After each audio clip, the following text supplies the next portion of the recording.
మీరు చాలా స్ట్రైట్ ఫార్వర్డ్గా మాట్లాడతానని మీరు చెప్పుకున్నారు.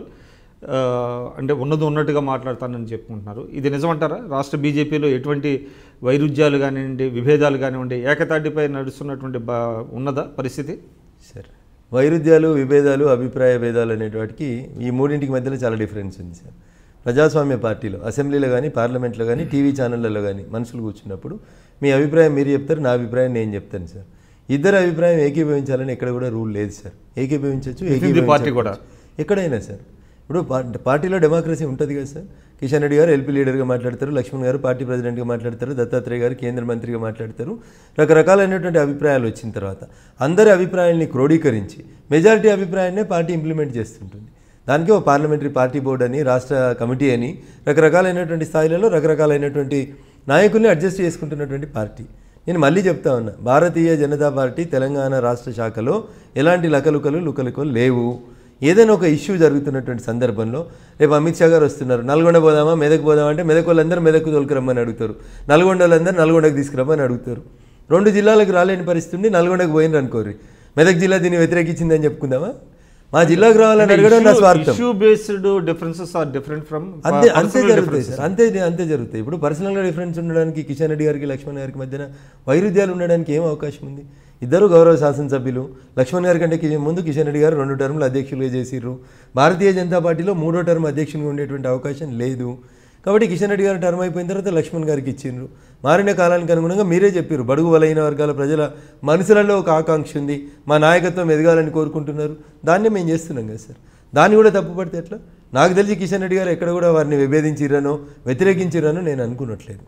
కొంత కమ్యూనికేషన్ గ్యాప్ ఎక్కడన్నా జరగడానికి అవకాశం ఉంటుంది. ఆ నల్గొండ రూరల్ ఏరియాలో పోయినప్పుడు కొన్ని ప్రాంతాల్లో మాకు సిగ్నల్స్ పనిచేయలేదు. కాబట్టి మెసేజ్ కమ్యూనికేషన్లో ఎక్కడైనా గ్యాప్ వస్తే వచ్చి ఉంటుంది తప్ప భారతీయ జనతా పార్టీలో ఏం లేదు సార్. అక్కడ టీమ్గా మేము అందరం కూర్చొని చర్చించుకున్న తర్వాత లీడర్గా మళ్ళీ ప్రెసిడెంట్ గారు దాన్ని ప్రిసైడ్ చేస్తారు, నడిపిస్తారు. అది భారతీయ జనతా పార్టీకి ఉన్నటువంటి లక్షణం, దాని రాజ్యాంగం అది. అంతేగాని దానికి ఏదో లకలకలు లేవు.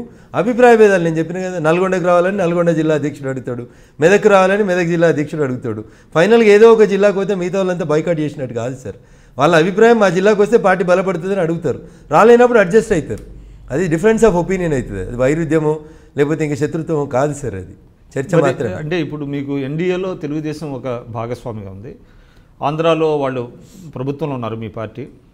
ఇక్కడికి వచ్చేటప్పటికి తెలుగుదేశంతో పొత్తు వద్దు అనేటువంటిది ఎందుకు, అంటే ఆ అభిప్రాయానికి ఎందుకు వచ్చారు? ఈ ప్రాంత ప్రజల ఆకాంక్ష తెలంగాణ తెలంగాణ తెలంగాణ అనేటువంటి ఆకాంక్ష ఉంది. మంచికో చెడ్డకో చంద్రశేఖరరావు గారు తెలుగుదేశం పార్టీని ఆంధ్ర పార్టీ అని ముద్ర వేయడం లోపల, జగన్మోహన్ రెడ్డి గారి పార్టీని ఆంధ్ర పార్టీ, ఇది ఆంధ్రోల పార్టీ, ఇది మనకు సంబంధం లేదు అని పార్టీ అని ముద్ర వేయడం లోపల చంద్రశేఖరరావు గారు ఒక రకంగా సఫలీకృతులు అయినారు. ప్రజల మనసులలో చంద్రబాబు అన్న, జగన్మోహన్ రెడ్డి అన్న ఈ ప్రాంత నాయకుడు కాదు, ఏదొచ్చినా వీళ్ళు ఆ ప్రాంతానికి సంబంధించిన నాయకులు అనేటువంటి ఒక ముద్ర వేసినటువంటి తరుణంలో, అది ముద్రనంటారా వాస్తవం అంటారా? ఇప్పుడు ఆ రాష్ట్రంలో ముఖ్యమంత్రి కావాలని జగన్మోహన్ రెడ్డి గారు కలలు కన్నా, ఆ రాష్ట్రాన్ని ఇంకొకసారి గెలవాలని కోరుకున్న చంద్రబాబు నాయుడు గారైనా, ఆంధ్రప్రదేశ్ తెలంగాణ అనే రిఫ్ట్ వచ్చినప్పుడు క్వైట్ న్యాచురల్గా అటువైపే మొగ్గు చూపుతారనేది నగ్న సత్యం. అయినా ఎన్నికలు చాలా దూరం ఉన్నాయి. 2019 భారతీయ జనతా పార్టీకి ఒక పార్లమెంటరీ పార్టీ బోర్డు ఉంటుంది. దాంట్లో ఎవరిని ఉంచాలి, ఎన్డీఏ అలయన్స్లలో ఎవరిని తీసేయాలనేది అప్పుడు వారు నిర్ణయించుకుంటారు. దాన్ని బట్టి రాష్ట్ర పార్టీ నిర్ణయాన్ని, కేంద్ర పార్టీ నిర్ణయాన్ని రాష్ట్ర పార్టీ అమలు చేస్తుంది. అంతకుమించి కొత్తగా ఏముండదు. మా అభిప్రాయం కూడా పరిగణలోకి తీసుకుంటారు. గ్రౌండ్ రియాలిటీని మేము అక్కడ ప్రజెంట్ చేస్తాం. అంటే టీడీపీతో పొత్తు పెట్టుకుంటే ఓట్లు పోతాయి అనేటువంటి భయం అని ఉందా? నేను ఇందాకే చెప్పినట్టు తెలంగాణ ప్రజలలో టీడీపీ అన్న వైఎస్ఆర్సీపీ అన్న ఒక అభిప్రాయానికి అయితే వచ్చిన మాట నిజం సార్. తెలంగాణ రాష్ట్రం ఏర్పాటైన తర్వాత ఇంకా ఆంధ్ర పార్టీల పెత్తనం, ఆంధ్ర పార్టీల నాయకత్వం మనకెందుకు అనేటువంటి ఆలోచన గ్రౌండ్ లెవెల్లో. కానీ యాంటీ ఇన్కంబెన్సీ చీలిపోయే అవకాశం లేదంటారా రేపు?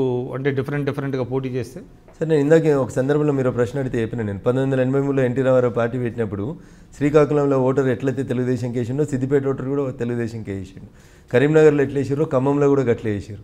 అప్పుడు ఇన్ని టీవీలో, ఇన్ని ఛానళ్ళు, ఇన్ని చర్చలు లేకపోయినప్పటికీ కూడా జనం ఒకసారి అధికార పార్టీని వద్దని అనుకుంటే ఖచ్చితంగా ఎవరికి వెళ్ళినా వాళ్ళకే ఇస్తారు, వాళ్ళని అధికారంలోకి తీసుకొస్తారు సార్.